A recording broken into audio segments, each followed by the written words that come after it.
Hello everybody, good morning and welcome to the United Stand. This is your latest Manchester United news. It's match day. It's the Goldbridge Derby. It's Manchester United's trip to Turf Moor to play Burnley. Harry Maguire in the chamber of defensive mistakes against Wout Weghorst. It's like a Harry Potter film, but that's for tonight. You can join me for the watch along. Don't worry, I'll be staying sober for that one. I don't think I can drink and watch Man United play Burnley. There's too much that could go wrong. But it's the morning show. We'll have a road trip for you this afternoon. We'll have your watch along for you as well, of course. But we're going to be talking this morning about Ralf Rangnick again. Honesty, we love it. Honestly, we love it. His second part of the press conference came out last night, and some more interesting reveals around. Basically, he hasn't called United out like United are a load of crap like we would, but he has called United out in the sense as to why we fail, and basically the problem under the Glazers. And I don't think Ralf Rangnick's done that deliberately, but in his quest to be honest, he's basically highlighted the issues at United. And if you've not heard some of his quotes from last night, this is just a couple which we're going to delve into. Amongst other things, he spoke about Elanga, Cavani, and a few other things. He said Manchester United haven't won. If Manchester United haven't won a title in the last 10 years, there's got to be a good reason for that. And he then went on to say, right now we are fourth in the league, and everybody on the inside of the club, including myself, would be happy if we finish fourth at the end of the season. Now look, they're not accusationary, comments, but they really do state the problem at Manchester United. And I don't think Rangnick's done this on purpose, but I think it's an example of how you can be very forthright and honest, which again we just didn't get for 3 years under Ollie. When Manchester United haven't won a title for 10 years, there is a very good reason for that. We're a failure, basically. When Rangnick is saying I'd be happy with fourth and everyone in the club would be happy with fourth, that's an admission of, again, how crap we are as a football club. Ralf Rangnick took this club over when we were 7th and in a mess. In his interim period as a few months, he's got every right to say I would be happy with fourth, because he took the club over in 7th and his quest probably is fourth, because anything else is highly unachievable when Chelsea, Liverpool and Manchester City are in a much better position than you. So fourth place for Rangnick was probably what he was told to achieve when he came into the club. But when he says that everybody in the club would be happy with fourth place, that's not Rangnick's failure, because he came into the club halfway through the season in 7th place.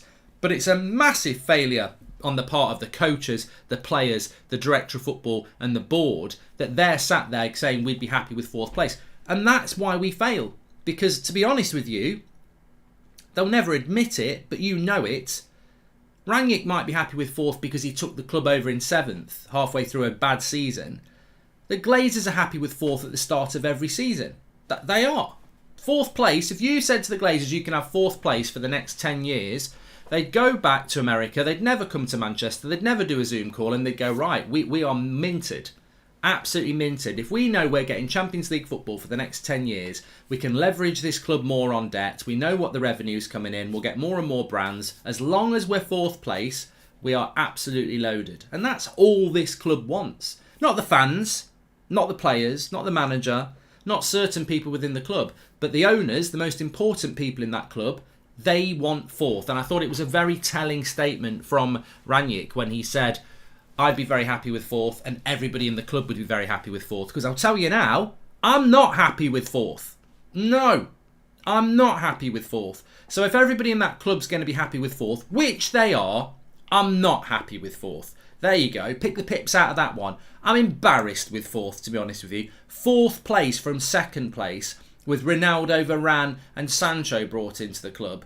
I think it's a bloody embarrassment. I really do. I don't think Rangnick's got any blame for it. As I said, he's come into the club with a job, a bit like Ollie did when he came in to replace Mourinho. Rangnick's got every right to say, I took United to fourth, that's not a bad job.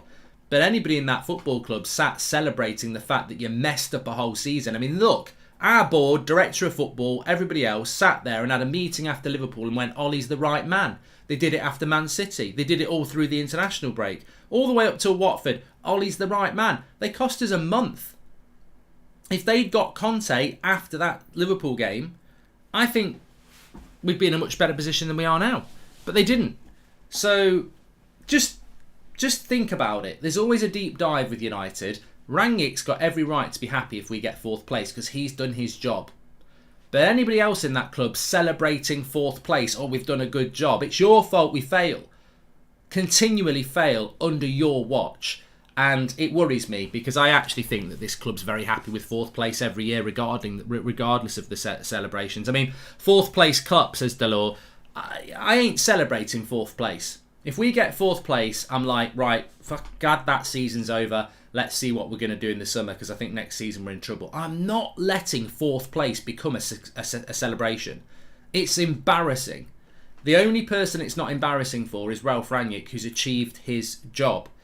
If I'm Ronaldo, if I'm Harry Maguire, Bruno Fernandes, anybody else in the team, I'm bloody embarrassed with this season, to be honest with you. Fighting for 4th place. Come on. Well, you know, it's just not acceptable. And I think that, shout out for Zuma's cat, by the way. Apparently the police aren't going to investigate it. I mean, I don't know what more evidence you want, but,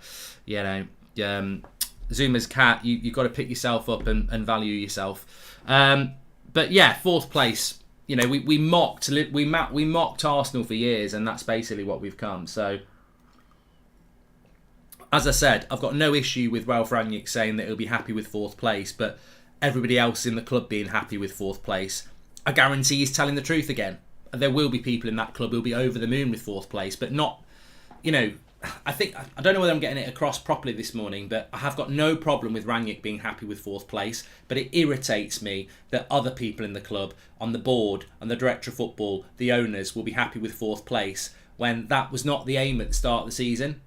You know, you've not done your job, lads. You've not done your job. Rangnick will have done his job. You've not done your job. Sitting there high-fiving yourself because you've got a load more money coming in from the Champions League. You know, I'm almost getting to the point. Well, I never want United to fail, but you know, the Glazers not getting a payday is always a positive.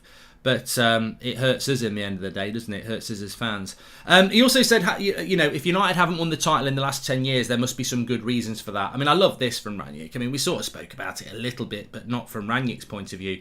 He's absolutely spot on, you know. And again, as a Man United manager, to come out and say this, it's fantastic. You know, you'd almost expect it to be an ex-player or something like that. But the current incumbent of the Manchester United managerial position has come out and said, if Man United haven't won a title in the last 10 years, there must be a good reason for that. And there is a good reason for that. It's called crap owners.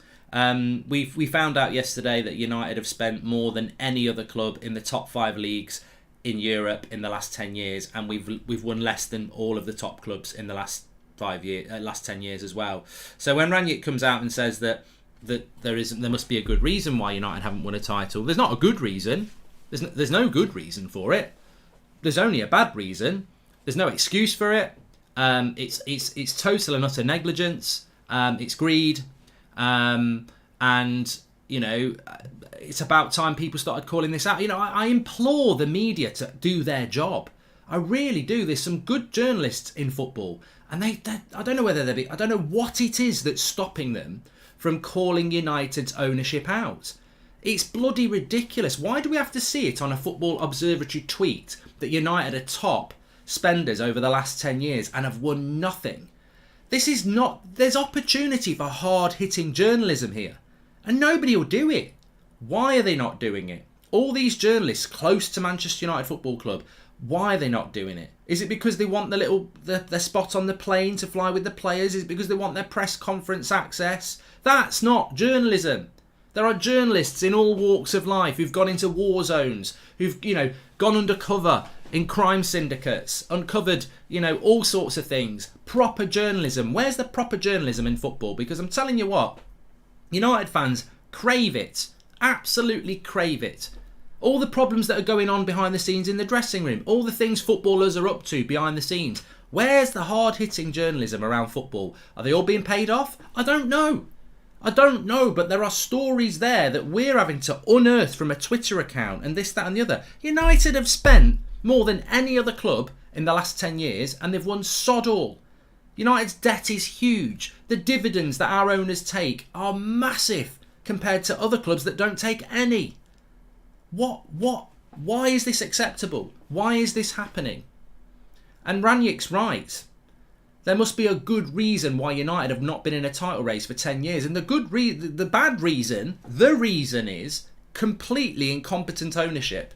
I don't know. At some time, Man United starts to become unsexy for up-and-coming players or players that have the goods, says Bolver. United will never be unsexy. You know, I don't like that argument, Bolver. I really don't like that argument, because United will never be unsexy to the modern footballer who wants to make money and improve their social media.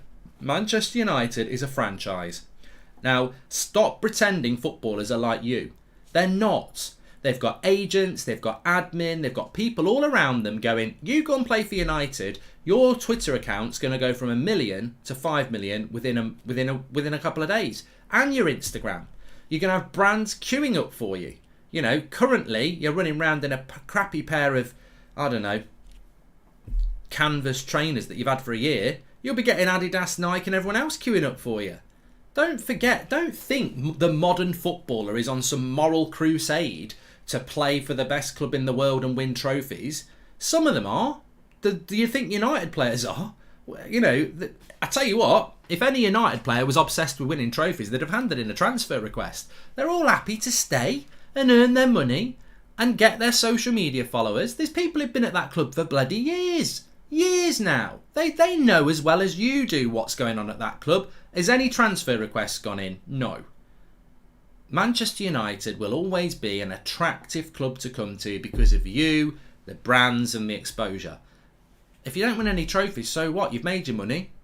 And I think there are players at United who are like that. And until we start seeing different, and the challenge is there for them to do it, but they do need calling out. From top to bottom, they do need calling out. And they don't like it. I know they don't like it. They bloody hate it when they get called out. But you know the thing is, instead of spinning plates to try and avoid the truth, go out there and prove that you're not that. Win some major trophies. And then everyone will go, fair play, they've turned round the impossible. You know, for me, United winning a Premier League would be like the Titanic popping up in the middle of the Atlantic this morning. Oh, fucking hell, the Titanic's risen from the depth. You know, I think that would almost be on a level of United winning a title in the next 3 years. There's more chance of the Titanic making it to New York. Don't forget, United use their cash flows to spend and not equity injection from the owners. Basic cash waterfall, says Bashir. 100%, mate, 100%. I know the club won't do it, but I think our best chance at improving next season is keeping Ralph on for another year as manager. We need his honesty. Raul, I don't necessarily disagree, but I don't necessarily agree. I don't think there is a formula for success. We've seen Rangnick's United get played off the park by Wolves. It will happen next season. We're not going to win anything. I don't know how we're going to win anything, and that's my focus. That's why when I hear that the club's happy with 4th place, I just get irritated, because I think that's all they really want to do. 4th place, from a business sense and a franchise, is perfect.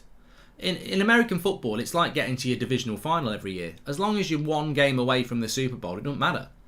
And I don't know whether you know how the NFL works, but they play all season, then they go to playoffs, and then they go to a Super Bowl.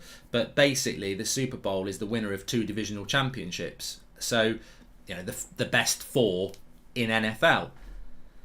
Some teams, like Man City and Liverpool, want to win the Super Bowl. The Glazers are happy to get to the divisional final, which is basically the semi-final, the top 4, because you only play 1 game less than everyone else. So you go all the way through, you get all the hype, you get all, you know, the attention.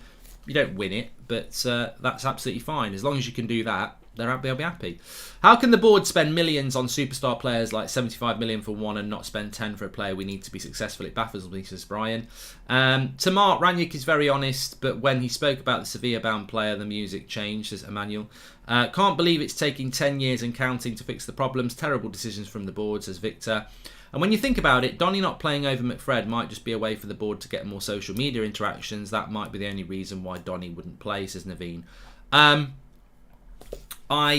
100% think that Manchester United buy players because of the social media. Yeah, I think it's a factor. As I said last night, I think if you offered United a player that was 9 out of 10 but was unknown and from Europe, and you offered them a player that was going to cost them a lot more money but was an 8 out of 10 and very popular, they'd go for the 8 out of 10 because it's that popularity and what they can do with that popularity. They don't want boring players in their mind. They don't want unknown players. They don't want a Tchouaméni when they can get a Declan Rice. because Declan Rice is going to be way more popular and sell way more shirts than Tchouaméni's going to sell. These things are a factor at Manchester United. The wow factor. It's not really the wow factor, it's the pound factor. It's, how much money can we make out of this signing? And money is not just shirt sales. Money is like social media interactions. If we get Declan Rice and he's hanging around with Luke Shaw and Mason and Sancho, and they're doing some Pepsi advert or whatever, or they're selling us shirts, and it's all about what fits in with the brand. And the brand of Manchester United is not the DNA. It's not the DNA. DNA. It's not the DNA. It's the franchise. It's the theme park. Who's going to be the big attraction? That's what United want. They want bloody waltzers and log flumes and big wheels and roller coasters. That's what they want. The board said they didn't buy players this window because they didn't know who the next manager will be, but are looking to buy players now for the summer, but still don't know who the manager will be. Lies, says Ty. Well, I spoke about that last night, Ty. I think you're absolutely spot on. Anyway, let's go through some of other Rangnick's comments from last night that came out. He spoke about Elanga. He says, Elanga got all the support from his teammates. There were several players, including Bruno, hugging him and going to him, including myself. This is normal. This is football. So far, what I've experienced here with our club, we've got massive support, including the reaction of the Stretford end, our fans with regard to Anthony Elanga, and they supported him. My full focus is on developing our performance and getting better. In the last few weeks, he's now experienced both of the sides of the beautiful game. He did extremely well in the past few weeks and scored a vital goal at Brentford. Now in the cup run, he's also experienced negativity and how cruel football at times can be. You know what, though? I think this is a part of the problem that Manchester United suffer with, but also England and society in general. Why are we talking about Anthony Elanga? You are highlighting something that really didn't need highlighting. Let the evil racists do what they do. That should be dealt with by the police and the social media companies. That's got nothing to do with football. It's disgusting and it's not very nice for those players who receive that abuse to put up with. But I know as soon as a black player misses a penalty, the racists will be all over social media doing what they do. They're not football fans. They're not rival fans. They're not racist Manchester United fans. And if they are, they should be rooted out. But the reality is, it's just an opportunity for racists to be racist. That's what that's all about. In a footballing sense, a player misses a penalty. Oh my God, he's finished. Oh my God, get him out of our club. I mean, it's just ridiculous and we shouldn't be highlighting it. And to be honest with you, I've got to say, and this is probably going to be quite controversial, I actually think Rangnick talking about it, being asked about it, the players hugging him, the fans cheering him off the pitch, I think it subconsciously says it's all right to fail. Like, at the end of the day, we don't need to do that because ultimately only an idiot is going in on Anthony Elanga anyway. We lost the penalty shootout. Anything can happen in a penalty shootout. For me, Dean Henderson was the biggest problem in that penalty shootout because he should have saved, I think, the second or third penalty. It was an easy save and he didn't do it. No one's talking about Dean Henderson because it's a penalty shootout. And as for Elanga, the more you talk about it, the more it becomes an issue. It's not an issue. And I think at United, and England are the same, it's almost celebrating failure. Oh, he's missed a penalty. We've all had a hug with him. We've been monitoring him in training this week. He seems like he's all right. It's touch and go. Let's hope it doesn't destroy his career. And I'm like, he missed a penalty in the 4th round against Middlesbrough. It's not the Champions League final. It really doesn't matter. We lost that game because people missed open goals. It doesn't matter. But we have created this thing, and it's very much around Man United, but it's in society as well. It's like if you fail, oh my God, is he going to be all right? Is she going to be all right? Oh my God, we're monitoring the situation. We're all hugging them, and we've got our lighters out. Just we're praying they're going to be okay. And I'm like, I haven't thought about Elanga missing that penalty from the second he missed it. I was just like, it could have been anyone. It could have been anyone. It really didn't matter because it wasn't really the reason we lost. A penalty shootout, the whole point about a penalty shootout, well, if you've got Wycombe Wanderers against Man City in a penalty shootout, it could go either way. It can, because there's pressure, it's the same goal, it doesn't matter. And, what a waste of a question. And I think ultimately, and I might be reading the room completely wrong, spending time talking about it And all the hugging and everything like that, and you know, the tweets that come out, get your head up and all this, that and the other. I thought it was unnecessary, because I think it highlights something that didn't need highlighting. Why are we going on about it? I didn't see anybody in the chat, in my match reaction, on any show I've done ever since then, even minutes afterwards, going, get Elanga out our club, he's a bag of shit, it's his fault, we're out. I never saw one message. And yet, all we've had for the last few days is, get your head up, Elanga, oh yeah, we've been monitoring him, this, that and the other. I just think it promotes failure. Like, you missed the penalty, mate. You've been fantastic the last few weeks. I look at the Brentford game, I look at the Villa game, where it's proper football. Penalty shootouts, I don't like penalty shootouts. I like the drama of them, but they're not. A penalty shootout, you know, you could get Paul Scholes on the pitch for a penalty shootout. There's no running around involved. It's just technique. I'm more interested in the young lad as a footballer, and that's what interests me. And it's this. I just don't think it would happen at Man City or Liverpool. I just don't think it would. I don't think it would happen at Chelsea. I just think it would be, right, we've lost, let's go for the next game. We at United, because we're so obsessed with perception and social media and interactions, it's like we turn anything into an event. Because at the end of the day, there's no such thing as bad news. You know, we lost to Middlesbrough, but let's all pray for Elanga. Like, I don't think he needed that. I don't think we need that. And more importantly, I just feel like we've been spun again, because I don't think there was a story there. And I'm not blaming the club for that necessarily. There were players on Twitter straight away. I mean, somebody said to me, one of our players was tweeting about Elanga within 10 minutes of him missing the penalty, saying, get your head up. And Elanga's not even on Twitter. But, I mean, whether he's on Twitter or not, I don't think people should be tweeting it out. I just don't think it was that sort of a thing. The racism thing is unacceptable, but that, you know, that needs to be dealt with by the police. That needs to be dealt with by the social media companies. In a footballing sense, I just felt it was I think it's just a little bit over the top. But more needs to be done around the racism thing. And I'll tell you what, the sad thing is, you know, the next time a black footballer misses a penalty, the same thing will happen, and it will keep happening. And that does need to stop. But in a purely footballing sense, you know, all the hugging and everything on the pitch, that wasn't related to racial abuse, was it? That was to do with the fact that he'd missed a penalty. But I just think it was a bit melodramatic. I really do. I think we've lost the game against Middlesbrough in the fourth round of the FA Cup. There's bigger penalties to miss, and ultimately it wasn't his fault anyway. He missed that penalty, and first thing I thought of was turn that off and get good series on to watch, says Dazzo.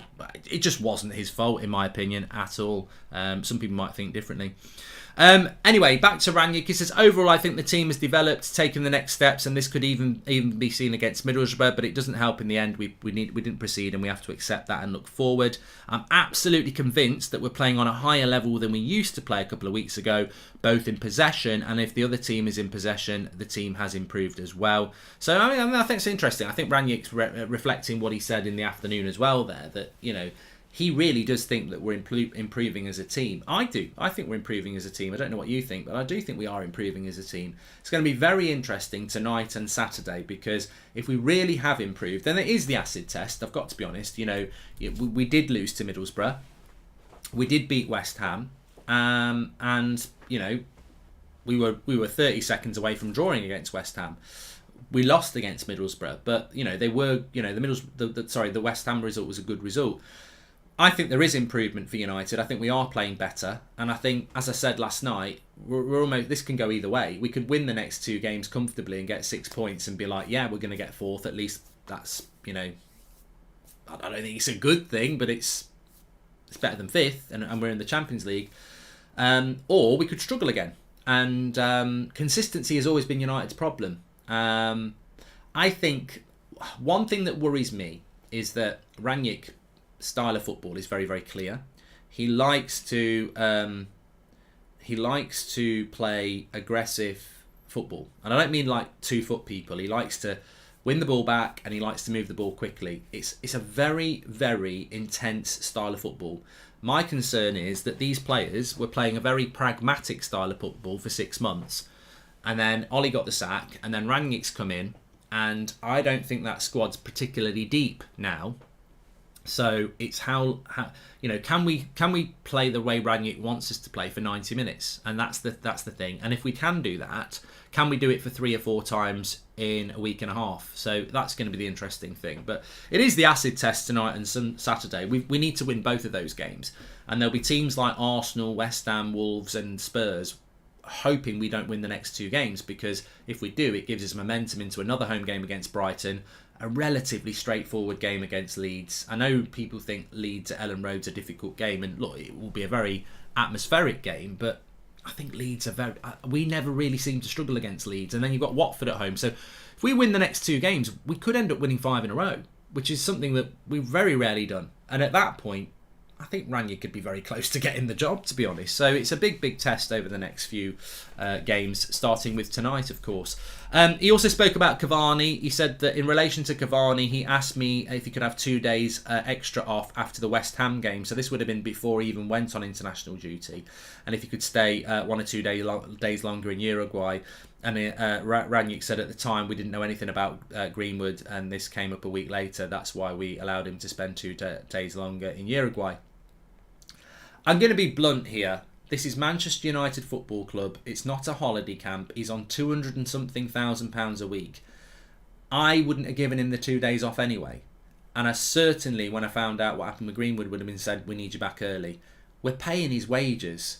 You know, your time off is in the summer, mate. Like, it's not now. I don't agree with it. I know that's a bit harsh, but I don't agree with giving people extra days off when we're in a very important part of the season. And I understand why Rangnick's done it. I understand why United have allowed it. But I just don't think we're having the season, or Cavani's having the season, that justifies go and have an extra couple of days off.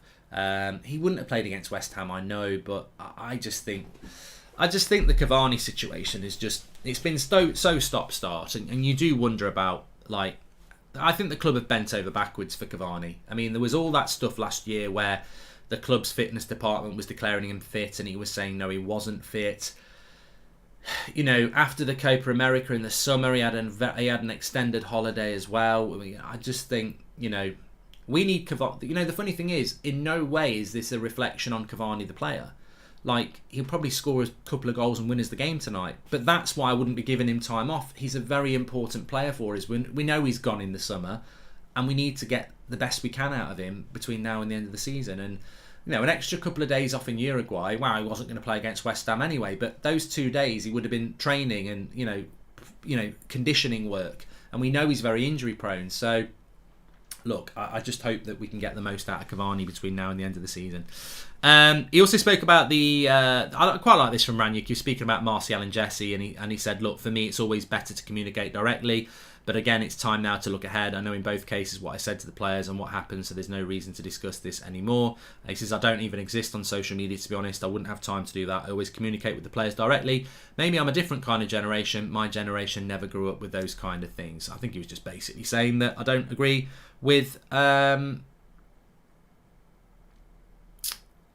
you know, what Jesse and Anthony did, going to social media to deny what the manager had said, which was very, very disrespectful on both players' parts. You know, both reacting to Rangnick's comments and going public is, you know, it's, I don't think it's acceptable, but what's done is done.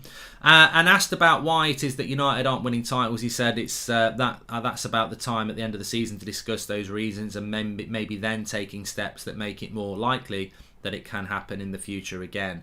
You know, I mean, that for me is the biggest thing of all. You know, Rangnick being involved in the building of the football club is very important in the summer, and that's what I want to see, and I'm sure other people want to see. But you know, I just going back to that, why have we not won a title in the last 10 years? I would say, why are we talking about why we haven't won a title in the last 10 years? Sure, it's not just not winning a title. We've not challenged for a title. You know, just because you challenge for a title doesn't mean you win it. I mean, look at Blackburn. Was that 95 when they won it? Chelsea have won titles off us. Arsenal have won titles off us. City have won titles off us. You know, I can think of 5 off the top of my head times where we should have won another Premier League title and we didn't. You know, we were a title contender, but we didn't win it.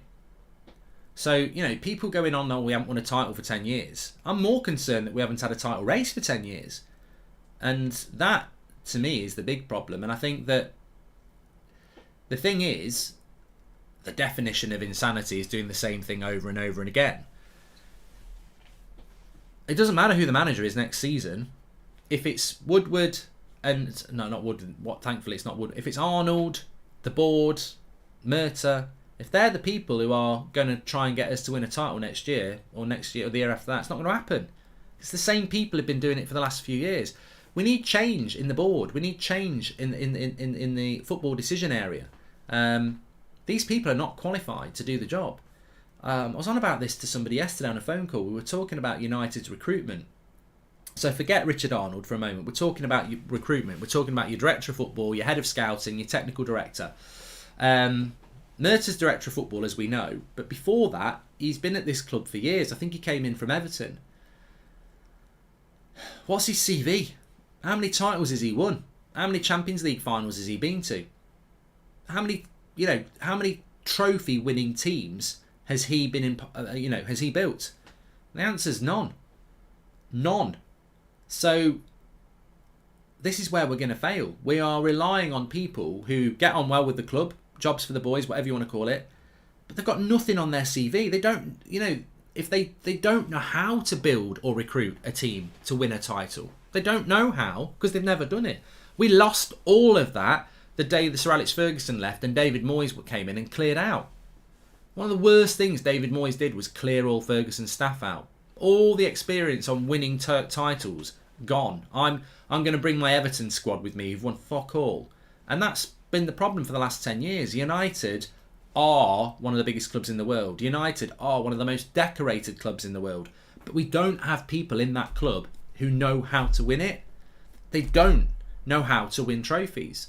So they're always playing at it. And that's why you can spend £1 billion in 10 years and not win a title. Because if you give people the money, it's like giving bloody Jack the bloody gold coins to go and buy a cow and he comes back with a beanstalk.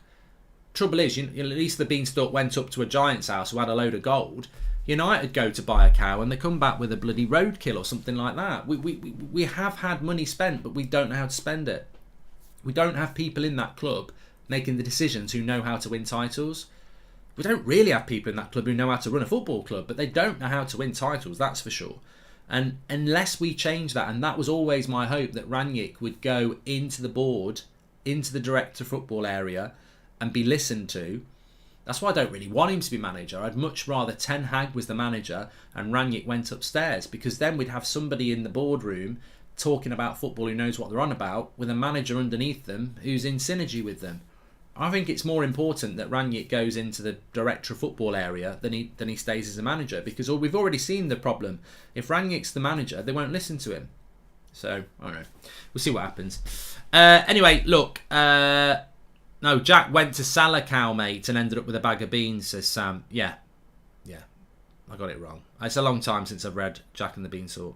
Moyes did destroy the club from inside, Riley. Arrogant. Came in and just cleared house, and it was the stupidest thing he did. Should not have been allowed to do it. Anyway, look, big game tonight. Looking forward to it. This is what it's all about. Ultimately, we're not going to win the league this year. We're not going to win the Champions League this year. We're trying to get 4th place this year. That's what this season's all about, and we're excited about it. Well, I'm not excited about it. I'm excited about watching United, because I like watching Man United, but the long term, I've got no idea what's going to happen. But tonight's a big game against Burnley. Join me for the watch along for that. We've got the road trip coming up this afternoon. I will be on Twitch at about 3 o'clock as well, because why not? And I'll speak to you all in a little bit. Thanks everyone for watching. Finally, Bray says, why can't this board focus on pitch success to generate revenue for their pockets? Wouldn't that be more successful than focusing on social media? Yeah, it would. Smash a like on the video. Thanks everyone for watching, and I'll speak to you all in a bit. It's the big one tonight. It's the Goldbridge Derby. It's Burnley against Manchester United at Turf Moor. I'll speak to you all in a bit. I'm looking forward to it. I'm feeling confident. That's all I'm going to say.